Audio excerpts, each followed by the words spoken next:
Magandang araw mga ka-aerial defense, may ibabahagi na naman ako sa inyo dahil ngayong araw na ito ay may bagay tayong pag-uusapan. Mga fighter jets ng Estados Unidos dumating na sa Middle East para tumulong sa digmaan ng Israel at Hamas. Pero bago tayo magpatuloy, wag mo muna kalimutan mag-like, share, and subscribe. Paki-follow at like muna ng aming page na nasa description na ang link. Inihayag ng US Central Command noong Huwebes ang deployment ng 354th Fighter Squadron at ng kanilang A-10 Warthog aircraft sa Area of Responsibility ng Command. Ang mga sasakyang panghimpapawid na ito ay karagdagan sa mga A-10 mula sa 75th Fighter Squadron na nasa rehiyon na. Ayon sa pahayag ng US Central Command sa X, ang A-10 Warthogs ay isang high survivability at versatile na sasakyang panghimpapawid ng militar, na sikat sa mga piloto para sa pagiging epektibo nito sa Get Home. Ang misyon ng sasakyang panghimpapawid ay pag-atake sa lupa laban sa mga tangke, armored vehicle at installation, kasama ang close air support ng ground forces. Ang mga pagsisikap na pataasin ang posture ng US ay nagpapatuloy, kabilang ang mabilis na paggalaw sa kaguluhan ng US Air Force F-15 at F-16 upang dagdagan ang mga kasalukuyang fighter squadrons sa rehiyon. Pati ang mga F-15 fighter jets ng Estados Unidos ay dumating na rin. Ayon pa rin ito sa post ng US Central Command, ang pagdating ng mga puwersang ito na may mataas na kakayahan sa rehiyon ay isang malakas na senyales ng pagpigil kung ang sinumang lalaban sa Israel na sinusubukang samantalahin ang sitwasyong ito. Sabi ni General Michael Eric Kurilla, commander ng US Central Command.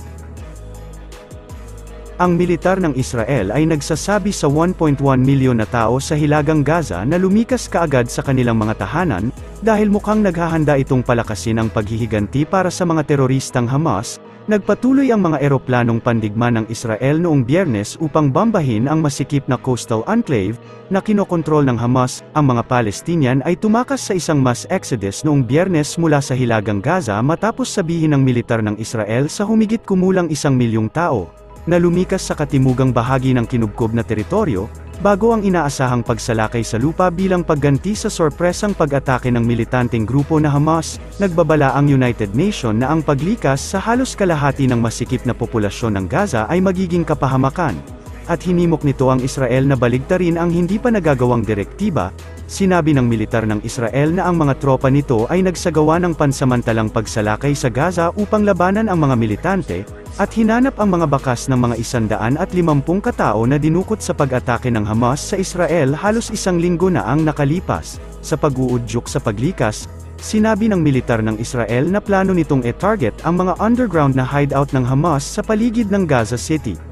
Ngunit ang mga Palestinian at ilang opisyal ng Egypt ay natatakot na sa huli ay umaasa ang Israel na itulak ang mga tao ng Gaza palabas sa katimugang hangganan ng Egypt. Sa halos 1 linggong digmaan, sinabi ng Gaza Health Ministry noong Biyernes na humigit kumulang 1,900 katao ang napatay sa teritoryo. Ang pag-atake ng Hamas noong Sabado ay pumatay ng higit sa 1,300 Israelis, karamihan sa kanila ay mga sibilyan, at humigit kumulang 1,500 Hamas militante ang napatay sa labanan. Sinabi ng gobyerno ng Israel. Sinabi ng UN na ang panawagan ng militar ng Israel para sa mga sibilyan na lumipat sa timog ay nakakaapekto sa 1.1 milyong tao. Kung mangyari man ito ay nangangahulugan iyon na ang buong populasyon ng Gaza ay kailangang magsiksikan sa katimugang bahagi ng Gaza. Sinabi ng tagapagsalita ng Israel na si Jonathan Conricus, na ang militar ay gagawa ng malawak na pagsisikap upang maiwasan madamay ang mga sibilyan at ang mga residente ay papayagang bumalik kapag natapos na ang digmaan. Matagal nang inakusahan ng Israel ang Hamas ng paggamit ng mga Palestinian bilang mga human shield. Sinabi ng Ministro ng Depensa ng Israel na si Yoav Gallant na nais ng Israel na ihiwalay ang mga militanteng Hamas mula sa populasyon ng sibilyan. Sinabi ng tagapagsalita ng United Nations na si Stefan Dujarric na imposibleng isagawa ang naturang paglikas ng walang devastating humanitarian consequences. Nanawagan siya sa Israel na bawiin ang anumang naturang utos, habang ang Israel military nagpakalat ng leaflets sa Gaza para hikayatin ang mga sibilyan doon, na lumikas na dahil sa banta ng paglusob ng Israel Defense Forces laban sa kuta ng mga Hamas militants sa Gaza.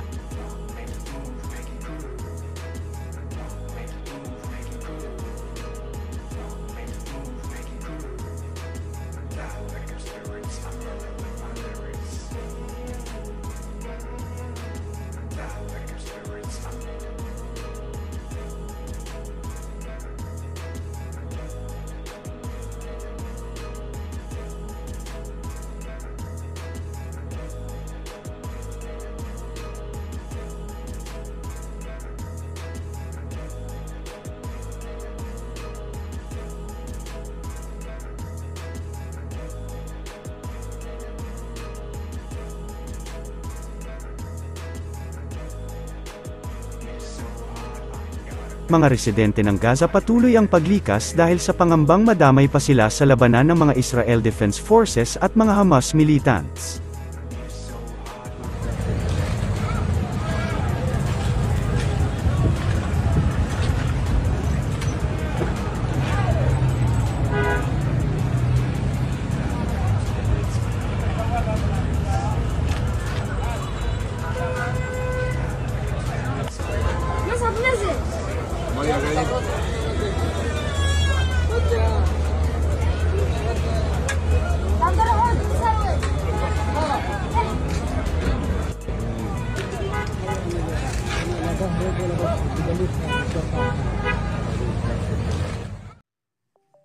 My good friend Tony,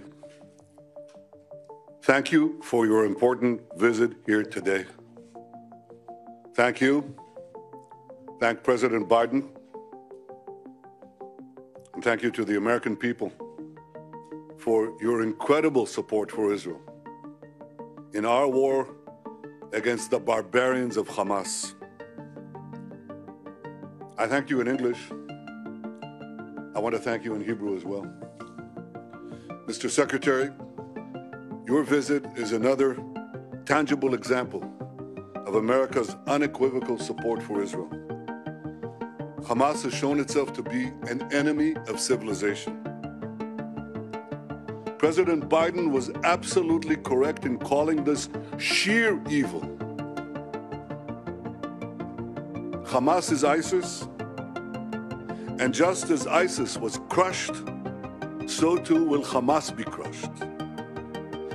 Thank you, America, for standing with Israel today, tomorrow, and always. Paki-follow at like muna ng aming page na nasa description na ang link. Pwede ka ring manalo ng pera or load dito kapag ikaw ay naging top fan nito at napili. Huwag mo na rin kalimutan mag-like, share, and subscribe. Pindutin mo na rin ang bell para updated kayo sa aking mga video. Maraming salamat po.